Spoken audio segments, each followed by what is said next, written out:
২১ তারিখ দুপুরে উত্তরার মাইলস্টোন স্কুল অ্যান্ড কলেজ চত্বরের চিরচেনা চিত্র আকস্মিক বদলে গেল এক বিভীষিকায়। আকাশ থেকে বিধ্বস্ত হয়ে পড়ে বাংলাদেশ বিমান বাহিনীর একটি প্রশিক্ষণ যুদ্ধ বিমান। মুহূর্তেই শিশুদের মৃত্যু আর আহাজারিতে ভারী হয়ে ওঠে চারপাশ। এ ঘটনায় এখন পর্যন্ত মৃত্যু হয়েছে ৩৫ জনের, আহত ১৫০ শতাধিক, যার বেশিরভাগই শিশু। এই এক ঘটনায় স্তব্ধ হয়ে যায় সারা দেশ। প্রশ্ন ওঠে বিমানের উড্ডয়ন নীতি নিয়ে।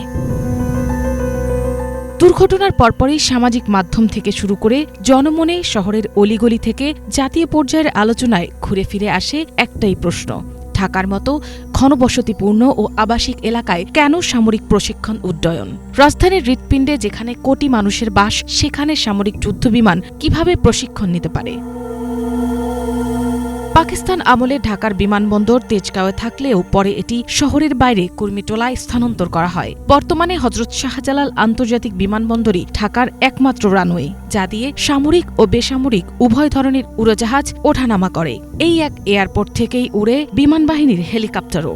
সামরিক বিমানের প্রশিক্ষণ ঢাকার বাইরে হলেও চূড়ান্ত উড্ডয়ন কিন্তু হয় এই ঘনবসতিপূর্ণ ঢাকা থেকেই।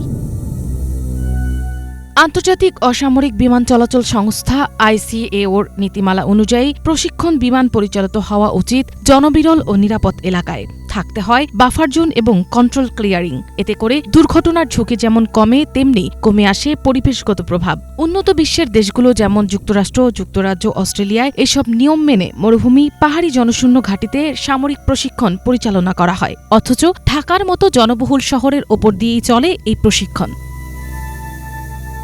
মাইলস্টোনের ট্র্যাজেডির পর নতুন করে প্রশ্ন উঠেছে যুদ্ধবিমানের মান নিয়েও। বিমান বাহিনী দাবি করেছে, নিয়মিত রক্ষণাবেক্ষণ হলে এই মডেলের বিমানগুলো ৩০ বছর পর্যন্ত কার্যকর থাকে। কিন্তু অনেকের মতে প্রযুক্তি যখন পুরনো, তখন তার ঝুঁকিও আরও বেশি। কেবল রক্ষণাবেক্ষণের কথা বলে প্রযুক্তিগত দুর্বলতা ঢেকে রাখা যায় না।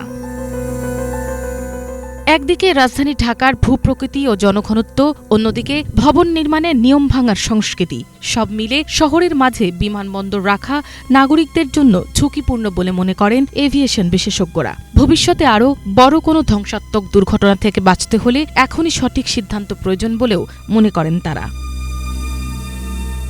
এমন বাস্তবতায় বিশেষজ্ঞরা বলছেন, এখন সময় এসেছে নীতিগত পরিবর্তনের। শহরের প্রাণকেন্দ্র থেকে বিমানঘাঁটি অন্যত্র সরিয়ে নেওয়া, সামরিক ও বেসামরিক উড্ডয়ন এলাকা স্পষ্টভাবে আলাদা করা, বাফার জোন নিশ্চিত করা, আধুনিক এয়ারক্রাফট ব্যবহার ও এয়ার ট্রাফিক নিয়ন্ত্রণ ব্যবস্থা জোরদার করাই হতে পারে ভবিষ্যতের নিরাপদ আকাশ গঠনের প্রথম পদক্ষেপ।